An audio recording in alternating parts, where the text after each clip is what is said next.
Welcome to Luca and Miguel. Enjoy the video. You start by securing the essentials. Gather stone, blue concrete, quartz, and glass panes so you won't pause mid-build. Choose a 50x50 flat site. Near water works great because contrast makes Elsa's Castle pop.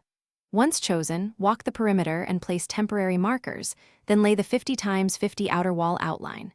Make tower markers every 12 blocks to lock symmetry.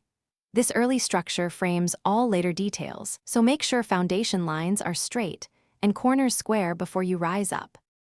Now you sculpt the castle silhouette. Erect 4 main towers at the marked corners, going 20 to 30 blocks high, and taper them by placing stair blocks every 6 vertical blocks for a graceful profile. Once towers are up, raise the outer walls to 8 blocks and add crenellations and 2-block walkways so they read from a distance. Use scaffolding liberally. It saves time. Alternate bands of blue concrete and quartz to create that icy Elsa contrast, and step back often to keep symmetry. Finish by adding large arched windows made from glass panes and blue stained glass accents to mimic ice.